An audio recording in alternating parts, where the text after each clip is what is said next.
ರಾಜ್ಯದ ಮುಖ್ಯಮಂತ್ರಿ ಕುರ್ಚಿ ಅನ್ನೋದು ನಮ್ಮಪ್ಪ ಸಿಎಂ ನಿಂದ ಹಿಡಿದು ನಮ್ಮಪ್ಪನೂ ಸಿಎಂ ಆಗಿದ್ರು ಅನ್ನೋವರೆಗೂ ಚರ್ಚೆಯ ವಿಚಾರ ಆಗಿ ಹೋಗಿದೆ. ಅವ್ರ ಮನೆ ಇವ್ರ ಮನೆಯಲ್ಲಿ ಈ ಇಡ್ಲಿ ಬ್ರೇಕ್ಫಾಸ್ಟ್ ಮೀಟಿಂಗ್ ಆದ ನಂತರದಲ್ಲಿ ಇದೀಗ ಪ್ರತ್ಯೇಕವಾಗಿ ರಾಜಕಾರಣಿಗಳ ಮನೆಯಲ್ಲಿ ಬಣಗಳ ಡಿನ್ನರ್ ಪಾಲಿಟಿಕ್ಸ್ ಕೂಡ ಜೋರಾಗಿದೆ. ಬೆಳಗಾವಿಯಲ್ಲಿ ಚಳಿಗಾಲದ ಅಧಿವೇಶನ ನಡೀತಾ ಇದೆ. ಉತ್ತರ ಕರ್ನಾಟಕ ಭಾಗದ ಸಮಸ್ಯೆಗಳನ್ನ ಚರ್ಚೆ ಮಾಡಲಿಕ್ಕೆ ಸಾವಿರಾರು ವಿಚಾರಗಳಿದೆ. ಆದ್ರೆ ಅದ್ಯಾಕೋ ಏನು ನಮ್ಮ ಜನಪ್ರತಿನಿಧಿಗಳಿಗೆ ಈ ಬಾರಿ ಕೂಡ ಅಷ್ಟ ದೊಡ್ಡ ಮನಸ್ಸು ಬರಲೇ ಇಲ್ಲ. ಕಾರಣ ಸಿಂಪಲ್, ಮುಖ್ಯಮಂತ್ರಿ ಗದ್ದುಗೆ ಗುದ್ದಾಟ. ಇವತ್ತಿನ ಮಹಾಭಾರತ ಮೆಗಾ ಡಿಬೇಟ್ ನಲ್ಲೂ ಕೂಡ ಇದೇ ಮುಖ್ಯಮಂತ್ರಿ ಕುರ್ಚಿಯ ಸಂಬಂಧಪಟ್ಟಂತೆಯೇ ಚರ್ಚೆ ಮಾಡೋಣ. ರಾಜ್ಯದ ಜನರಿಗೆ ಸಿಗ್ತಿರೋದೇನು, ಜನರ ನಿರೀಕ್ಷೆ ಏನಿತ್ತು, ಈ ಸರ್ಕಾರ ಮಾಡ್ತಿರೋದೇನು, ಎಲ್ಲಾ ವಿಚಾರವಾಗಿ ಚರ್ಚೆಯನ್ನ ಮಾಡಲಿಕ್ಕೆ ನಮ್ಮ ಜೊತೆ ಜೆಡಿಎಸ್ನ ವಕ್ತಾರರಾದ ಅಶ್ವಿನ್ ಗೌಡ್ರಿದ್ದಾರೆ, ಬಿಜೆಪಿ ವಕ್ತಾರರಾದ ಅಶೋಕ್ ಗೌಡ್ರಿದ್ದಾರೆ, ಹಾಗೆ ಕಾಂಗ್ರೆಸ್ ಪರವಾಗಿ ಮಂಜುನಾಥ್ ಅವರಿದ್ದಾರೆ, ಹಾಗೆ ಸೀಮಾ ಕೌಸರ್ ಇದ್ದಾರೆ. ನಮಸ್ಕಾರ, ಎಲ್ಲರಿಗೂ ಕಾರ್ಯಕ್ರಮಕ್ಕೆ ಪ್ರೀತಿಯ ಸ್ವಾಗತ. ಹಾಗೆ ಇವತ್ತಿನ ಮೆಗಾ ಡಿಬೇಟ್ ನಲ್ಲಿ ನಮ್ಮ ಜೊತೆಯಲ್ಲಿ ಆಡಿಯನ್ಸ್ ಕೂಡ ಇದ್ದಾರೆ. ನಮಸ್ಕಾರ, ಎಲ್ಲರಿಗೂ ಕಾರ್ಯಕ್ರಮಕ್ಕೆ ಸ್ವಾಗತ.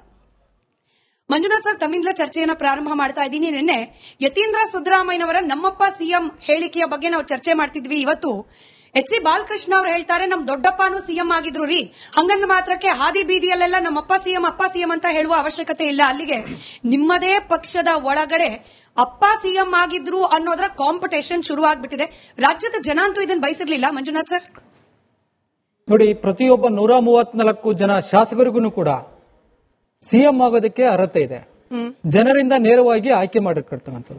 ಇವತ್ತು ನಾನು ಹೇಳ್ದಂಗೆ, ಇವತ್ತು ಯಾವ ಸಂದರ್ಭದಲ್ಲಿ ಯತೀಂದ್ರ ಸಾಹೇಬರು ಸಿಎಂ ಸಿದ್ದರಾಮಯ್ಯನವರು ಮುಂದುವರಿತಾರೆ ಅಂತಕ್ಕಂಥದ್ದನ್ನು ಅವಲೋಕಿಸಬೇಕಾಗುತ್ತೆ. ಅವ್ರದೇ ಆದಂತ ಸಿದ್ದರಾಮಯ್ಯನವರು ಒಬ್ಬ ಹಿಂದುಳಿದ ಜಾತಿನಲ್ಲಿ ಹುಟ್ಟಿ 17 ಬಾರಿ ಈ ರಾಜ್ಯಕ್ಕೆ ಬಜೆಟ್ ಅಂತ ಕೊಟ್ಟಂತ ಮಹಾನ್ ನಾಯಕ ಸಿದ್ದರಾಮಯ್ಯನವರು. ಖಂಡಿತವಾಗ್ಲೂ ಅವರು ಅಹಿಂದ ವರ್ಗಕ್ಕೆ ಅವ್ರು ಕೊಟ್ಟಂತ ಕಾಂಗ್ರೆಸ್ ಈ ರಾಜ್ಯದ ಅವರು ಕೊಟ್ಟಂತ ಅವರ ಜೀವನದಲ್ಲಿ ಈ ರಾಜ್ಯಕ್ಕೆ ಮಾಡಿದಂತ ದೊಡ್ಡ ದೊಡ್ಡ ಅನುಕೂಲಗಳು ಇವತ್ತು ಅದೇ ರೀತಿಯಲ್ಲಿ ಕೂಡ ಡಿ.ಕೆ. ಶಿವಕುಮಾರ್ ಸಾಹೇಬರು ಕೂಡ ಅವರ ಈ ರಾಜ್ಯವನ್ನ ಯಾವ ರೀತಿಯಲ್ಲಿ ತಗೊಂಡು ಹೋಗಬೇಕು, ದೇಶದಲ್ಲಿ ಯಾವ ರೀತಿಯಲ್ಲಿ ಈ ರಾಜ್ಯವನ್ನ ಮುಂದಾಲೋಚನೆಯಾಗಿ ಬೆಳೆಸಬೇಕು, ಅವರು ಕೂಡ ಏನು ಅವರ ಚಿಕ್ಕೊಂದಿನಿಂದನೂ ಕೂಡ ಅವರು ಏನು ಕಾಂಗ್ರೆಸ್ಗೆ ಈ ರಾಜ್ಯಕ್ಕೆ ಮಾಡಿರ್ತಕ್ಕಂಥ ಸೇವೆ ಖಂಡಿತವಾಗ್ಲೂ ಅವ್ರಿಗೂ ಕೂಡ ದಕ್ಕುತ್ತೆ. ಅದೇ ರೀತಿಯಲ್ಲೂ ಕೂಡ ಸಿದ್ದರಾಮಯ್ಯ ಸಾಹೇಬರು ಕೂಡ ಆ ಕೊಡುಗೆನೂ ಕೂಡ ಇರುತ್ತೆ. ಯಾವುದೇ ಒಬ್ಬ ಆ ಪಕ್ಷದ ಒಬ್ಬ ಶಾಸಕನು ಕೂಡ ಅವರಿಗೆ ಆದಂತಹ ಅರ್ಹತೆ ಇರುತ್ತೆ. ಕಾಂಗ್ರೆಸ್ ಪಕ್ಷ ಯಾವತ್ತೂ ಕೂಡ ಪ್ರಜಾಪ್ರಭುತ್ವದ ಸಿದ್ಧಾಂತದಲ್ಲಿರ್ತಕ್ಕಂಥದ್ದು. ಕಾಂಗ್ರೆಸ್ ಪಕ್ಷ ಈ ರಾಜ್ಯಕ್ಕೆ ಈ ದೇಶಕ್ಕೆ ಕೊಟ್ಟಂತ ಕೊಡುಗೆಗಳು ಕೂಡ ಯಾವ ಪ್ರಜಾಪ್ರಭುತ್ವ, ಜನ ಕೊಟ್ಟಿರುವ ಸುಭದ್ರ ಸರ್ಕಾರ. ಕೇಳಿಸ್ಕೊಳ್ಳಿ, ನಾನು 2 ನಿಮಿಷ ಕೇಳಿಸ್ಕೊಂಡೆ, ಈಗ ನಿಮ್ ಸರ್ದಿ ಕೇಳಿಸ್ಕೊಳ್ಳೋದು.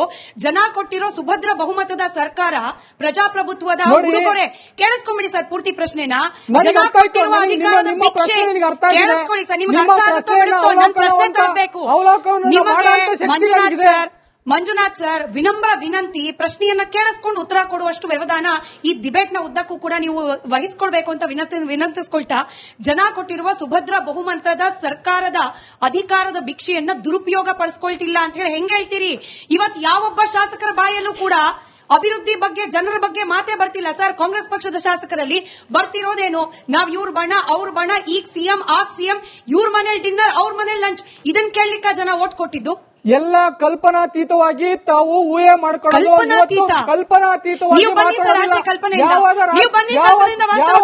ಯಾವ ನಮ್ಮ ಪಕ್ಷದ ಶಾಸಕರು ಕೂಡ ಇವತ್ತು ಬಣದಲ್ಲಿಲ್ಲ. ಅವ್ದಿರತಕ್ಕಂಥದ್ದು ಒಂದೇ ಒಂದು ಬಣ, ಅದು ಕಾಂಗ್ರೆಸ್ ಬಣ ಅಂತ ಹೇಳ್ತೀನಿ. ಆಯ್ತು ಸೀಮಾ ಅವರೇ, Mankal Vaidya, MC Sudhakar, Kunigal Ranganath, Balakrishna, Dinesh Guligowda, MLC Ravi, Iqbal, Yasir Khan Pathan, I can go on. ಉಸಿರು ನಿಂತು ಹೋಗುತ್ತೆ. 40ಕ್ಕೂ ಹೆಚ್ಚು ಜನ. ಯಾವ ಬಣ ಮೇಡಮ್ ಇವರೆಲ್ಲ? ಬಣ ಇಲ್ಲ ಅಂತ ಮಂಜುನಾಥ್ ಅವರು ಹೇಳ್ತಿದ್ದಾರೆ. ಇವ್ರು ಇಷ್ಟು ಜನ ಮಾತ್ರ ನಿನ್ನೆ ಡಿನ್ನರ್ ಮೀಟಿಂಗ್ ಸಿಗ್ತಾರಂತೆ. ಫಿರೋಜ್ ಸೇಠ್ ಅವ್ರ ಮನೆಯಲ್ಲಿ ಮೊನ್ನೆ ಕೂಡ ಡಿನ್ನರ್ ಮೀಟ್ ಆಯ್ತಂತೆ. ಅದ್ರಲ್ಲಿ ಸಿದ್ದರಾಮಯ್ಯ ಬಣವ್ರು. I can read the list for that also. ಬಣ ಇಲ್ಲ ಅನ್ನೋರು ಇವ್ರೊಂದ್ ಮನೆಗೆ ಅವ್ರೊಂದ್ ಮನೆಗೆ ಡಿನ್ನರ್ ಯಾಕೆ ಹೋಗ್ತಿದ್ದಾರೆ? ಅಧಿವೇಶನ ಬಿಟ್ಟು, ಅಧಿವೇಶನದ ಸಂದರ್ಭದಲ್ಲಿ ಚರ್ಚೆ ಮಾಡಬೇಕಾಗಿರೋ ವಿಚಾರವನ್ನ ಪಕ್ಕಕ್ಕಿಟ್ಟು. ಬಣ ಬೆಂಬಲಿಗರು ಇರೋದು ಬೇರೆ ಪ್ರಶ್ನೆ, ಬಣ ಅನ್ನೋದು ಬೇರೆ. ಇವಾಗ ಬಿಜೆಪಿನಲ್ಲಿನೂ ಎಷ್ಟು ಬಣ ಇದೆ? ಇವ್ರದ್ದು ಇದೆ, ವಿಜೇಂದ್ರ ಅವ್ರದ್ದು ಬೇರೆ ಬಣ ಇದೆ, ಇವ್ರದ್ದು ಬೇರೆ ಬಣ ಇದೆ, ಎಷ್ಟೊಂದು ಬಣಗಳಿದೆ. ಈಗಾಗಲೇ ಅವರು ಇದಕ್ಕೋಸ್ಕರ ಅಂತ ಅಂದ್ಬಿಟ್ಟು ಡೆಲ್ಲಿಗೋಸ್ಕರ ಅಂತ ಸುತ್ತಾಡ್ಕೊಂಡಿದ್ದಾರೆ. ನಮ್ಗೆ ಇದನ್ನೇ ಬೇಕು ಅಂತ ಅಂದ್ಬಿಟ್ಟು ಅವ್ರ ಪವರ್ ಇಲ್ಲ ಏನಿಲ್ಲ, ಬರೀ ಸ್ಟೇಟ್ ಪ್ರೆಸಿಡೆಂಟ್ ಗೋಸ್ಕರ ಅಂತ ಅಂದ್ಬಿಟ್ಟು ಕಿತ್ತಾಡ್ಕೊಂಡಿದ್ದಾರೆ, ಅಲ್ಲಿ ಬೇಕು ಅಂತ ಅಂದ್ಬಿಟ್ಟು. ಬಣ ಈಗ ಬೆಂಬಲಿಗರನ್ನ ಬಣ ಅಂತ ಕರೆಯೋ ಹಾಗಿದ್ರೆ, ಹಾಗಿರುವಾಗ ಇದು ನೀವ್ ಯಾರನ್ನ ಸಿದ್ದರಾಮಯ್ಯ ಸರ್ ಬಣದವರು ಅಂತ ಹೇಳ್ತಿದ್ದೀರಾ, ಅವರು ಕೂಡ ಮೊನ್ನೆ ಡಿನ್ನರ್ ಬ್ರೇಕ್ಫಾಸ್ಟ್ ಗೆ ಹೋಗಿದ್ರು ಡಿ ಕೆ ಸರ್ ಮನೆಗೆ. ಹಾಗಿದ್ಮೇಲೆ ಇದು ಬೆಂಬಲಿಗರು ಬೇರೆ ಇರುತ್ತೆ, ಬಣ ಅಂತ ಹೇಳ್ಬಿಟ್ಟು ನೀವು ಬೆಂಬಲಿಗರನ್ನ ಬಣ ಅಂತ ಗುರುತಿಸೋ ಹಾಗಿದ್ರೆ ಅದು ಸರಿ ಇಲ್ಲ ಅಂತ ನೀವೇ ಹೇಳಿ. ಬೆಂಬಲಿಗರಿಗೂ ಹಾಗೆ ಬಣಕ್ಕೂ ಇರೋ ವ್ಯತ್ಯಾಸ ಏನು? ರಾಜ್ಯದ ಜನರಿಗೆ ಕನ್ಫ್ಯೂಷನ್ ಇದೆ, ನಿಮ್ಮಿಂದಲೇ ಅದು ಸಾಲ್ವ್ ಆಗ್ಬಿಡ್ಲಿ ಕನ್ಫ್ಯೂಷನ್.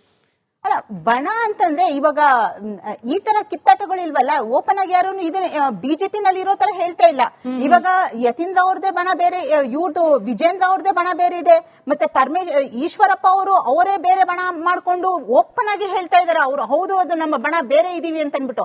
ಆತರ ಕಾಂಗ್ರೆಸ್ ಅಲ್ಲಿ ಯಾರು ಬಣ ಇದೆ ಅಥವಾ ನಮ್ಮ ಗುಂಪುಗಳು ಬೇರೆ ಇದೆ ಅನ್ನೋದನ್ನ ಹೇಳ್ತಾ ಇಲ್ಲ. ಎಲ್ಲಾ ಕಡೆ ಸಿದ್ದರಾಮಯ್ಯ ಸರ್ ಆಗ್ಲಿ, ಡಿ ಕೆ ಶಿವಕುಮಾರ್ ಸರ್ ಆಗ್ಲಿ, ನಾವಿಬ್ರು ಜೋಡಿ ಆಗಿದ್ದೀವಿ, ಎಲ್ಲ ಒಟ್ಟಿಗೆ ನಾವು ಕೆಲಸ ಮಾಡ್ತಾ ಇದೀವಿ ಅದನ್ನ ಅವರು ಪಬ್ಲಿಕ್ ಅಲ್ಲಿ ತೋರಿಸ್ತಾ ಇದ್ದಾರೆ. ಆದ್ರೂ ಕೂಡ ಬಣ ಬಣ ಬಣ ಬಣ ಅಂತ ಬಿಜೆಪಿ ಅವರು ಅದನ್ನ ಟ್ಯಾಗ್ಲೈನ್ ಕೊಡೋದಾದ್ರೆ ಅದನ್ನ ನಾವ್ ಹೇಳ್ಬೇಕಾಗುತ್ತೆ. ನಿಮ್ಮ ಕಡೆ ಇದೆ ಇವಾಗ ಮನುಷ್ಯ ಏನ್ ಗೊತ್ತಾ, ಅವ್ರು ಹೆಂಗಿರುತ್ತೆ ಮನಸ್ಥಿತಿ, ಅದೇ ತರ ಬೇರೆಯವ್ರಿಗೆ ಯೋಚನೆ ಮಾಡ್ತಾರೆ. ಆತರ ಅಂತ ನಾವ್ ಹೇಳ್ಬೇಕಾಗಿದೆ. ಯಾಕಂದ್ರೆ ಇವರಲ್ಲಿ ಎಷ್ಟು ಬಣ ಇದೆ, ಅಶೋಕ್ ಅವ್ರದ್ದು ಬಣ ಇದೆ, ಈಶ್ವರಪ್ಪ ಅವ್ರದ್ದು ಬಣ ಇದೆ, ಸಿ.ಟಿ. ರವಿ ಅವ್ರದ್ದು ಬೇರೆ ಬಣ ಇದೆ, ವಿಜೇಂದ್ರ ಅವ್ರದ್ದೇ ಬೇರೆ ಬಣ ಇದೆ. ಯಡಿಯೂರಪ್ಪನವ್ರನ್ನ ಸಿಎಂ ಕುರ್ಚಿಯಿಂದ ಇಳಿಸೋದಕ್ಕೆ ಎಷ್ಟೆಲ್ಲ ಇದು ಮಾಡಿದ್ರು. ಇವಾಗ ಯಡಿಯೂರಪ್ಪನವರ ಮಗನ ಸ್ಟೇಟ್ ಪ್ರೆಸಿಡೆಂಟ್ ಪೋಸ್ಟ್ ಇಂದ ಇಳಿಸೋದಕ್ಕೆ ಎಷ್ಟೊಂದು ಬಣಗಳು ಕಟ್ಕೊಂಡು ಇವರು ಬಿಜೆಪಿಗೆ ಪಾಠ ಕಲಿಸಿ ಮನೆಯಲ್ಲಿ ಕೂರಿಸಿದ್ದಾರೆ ವಿರೋಧ ಪಕ್ಷವಾಗಿ. ನಾನ್ ಕೇಳಿಸ್ಕೊಂಡೆ ಸೀಮಾ ಅವರೇ, ಬಟ್ ನಾವು ನಿಮ್ಮನ್ನ ಕರೆದಿರೋದು ಕಾಂಗ್ರೆಸ್ ಪಕ್ಷದ ಬೆಳವಣಿಗೆ ಬಗ್ಗೆ ಮಾತನಾಡ್ಲಿಕ್ಕೆ. But still I gave you enough opportunity ಬಿಜೆಪಿಯ ಬಗ್ಗೆ ಹೇಳಲಿಕ್ಕೆ. ಈ ಕಾಂಗ್ರೆಸ್ ನ ಬಗ್ಗೆ ಮಾತನಾಡಿ. ಬಣ ಇಲ್ಲ ಅನ್ನೋದಾದ್ರೆ ಅವ್ರು ಮಾತನಾಡಿದ್ರೆ ಚಮತ್ಕಾರ, ನಾವು ಮಾತನಾಡಿದ್ರೆ ಬಲಾತ್ಕಾರ. ಹೇಳಿದ್ಯಾರು? ಇಕ್ಬಾಲ್ ಹುಸೇನ್ ಅವರು. ನಮ್ಮಪ್ಪ ಸಿಎಂ ನನಗೆ ಈಗಷ್ಟೇ ಹೈಕಮಾಂಡ್ ನಿಂದ ಮಾಹಿತಿಯನ್ನ ನೀಡಿದ್ದಾರೆ, ಯಾವುದೇ ಪವರ್ ಟಸಲ್ ಇಲ್ಲ. ಹೇಳಿದ್ಯಾರು? ಯತೀಂದ್ರ ಸಿದ್ದರಾಮಯ್ಯನವರು. ಇವತ್ ಕೂಡ ಯತೀಂದ್ರ ಅವರು ಸಿಎಂ ಆಗಾದ್ರೆ ನಮ್ಮ ದೊಡ್ಡಪ್ಪ ಕೂಡ ಸಿಎಂ ಆಗಿದ್ರು. ಹೇಳಿದ್ಯಾರು? ಎಚ್.ಸಿ. ಬಾಲಕೃಷ್ಣ ಅವರು. ಇದನ್ನ ನೀವು ಬಣ ಅಂದಲೇ ಏನಂತ ಕರಿತೀರಾ? ಬೆಂಬಲಿಗರು ಬೇರೆ, ಬೆಂಬಲಿಗರು ಅವ್ರವ್ರ ಬೆಂಬಲಿಗರು. ಇವಾಗ ಯಾಕೆ ಕಾಂಗ್ರೆಸ್ ನಲ್ಲಿ ಬೆಂಬಲಿಗರು ಕೇವಲ ಸಿದ್ದರಾಮಯ್ಯನವರಿಗೆ ಕೆಲ ಬೆಂಬಲಿಗರು, ಡಿ ಕೆ ಶಿವಕುಮಾರ್ ಅವರಿಗೆ ಕೆಲ ಬೆಂಬಲಿಗರಿದ್ದಾರೆ. ಇದು ಕಾಂಗ್ರೆಸ್ ಓಪನ್ ಆಗಿ ಸಿದ್ದರಾಮಯ್ಯ ಸರ್ ಆಗ್ಲಿ, ಡಿ ಕೆ ಶಿವಕುಮಾರ್ ಸರ್ ಆಗ್ಲಿ, ಅವರು ಅಕಸ್ಮಾತ್ ಹೌದು ಯಾವ ರೀತಿ ಇವಾಗ ನೀವು ಡಿಫ್ರೆನ್ಶಿಯೇಟ್ ಮಾಡಿ ಅಂತ ಹೇಳಿದ್ರಿ. ಇವಾಗ ನಾನು ಅದಕ್ಕೆ ನಾನು ಬಿಜೆಪಿ ಅವ್ರದ್ದು ಎಕ್ಸಾಂಪಲ್ ಕೊಟ್ಟೆ. ಈ ತರ ಯಾರು ಮೇನ್ ಲೀಡರ್ಸ್ಗಳು ಸಿದ್ದರಾಮಯ್ಯ ಸರ್ ಆಗಿರ್ಬೋದು, ಡಿ ಕೆ ಶಿವಕುಮಾರ್ ಸರ್ ಆಗಿರ್ಬೋದು, ಅವ್ರು ಯಾರು ಈ ತರ ಹೇಳ್ತಾ ಇಲ್ವಲ್ಲ, ಹೌದು ನಾವು ಬೇರೆ ಗುಂಪು ಕಟ್ಕೊಂಡಿದೀವಿ, ಇವ್ರು ನನಗ್ ಸಂಬಂಧಪಟ್ಟವ್ರು, ನಾವು ಅವ್ರಿಗೆ ಮಾತಾಡ್ತಾ ಇಲ್ಲ, ನಾವು ಅವ್ರಿಗೆ ಒಂದಕ್ಕೊಬ್ರು ಮುಖ ನೋಡಿದ್ರೆ ಆಗಲ್ಲ, ಆತರ ಬಣಗಳು ಯಾರು ಕಟ್ಕೊಂಡಿಲ್ಲ. ಇವಾಗ ಹೇಳೋದಕ್ಕೆ ನೋಡಿ, ನಮ್ಮ ಕೋ ಪ್ಯಾನಲಿಸ್ಟ್ ಹೇಳ್ದಂಗೆ ಅವ್ರಿಗೆ ಎಷ್ಟು ಜನ MLA ಎಲೆಕ್ಟ್ ಆಗಿದ್ದಾರೆ, ಎಲ್ಲರಿಗೂ ಅರ್ಹತೆ ಇದೆ ಸಿಎಂ ಆಗೋದಕ್ಕೆ. ಅದಕ್ಕೆ ಅವ್ರವ್ರ ಬೆಂಬಲಿಗರು ಒಬ್ಬರು ರಾಜ್ಯಾಧ್ಯಕ್ಷರಾಗಕ್ಕೆ ಅವರು ಅದನ್ನ ಕ್ಲೈಮ್ ಮಾಡ್ತಿರೋದಲ್ಲ. ಎನಿವೆ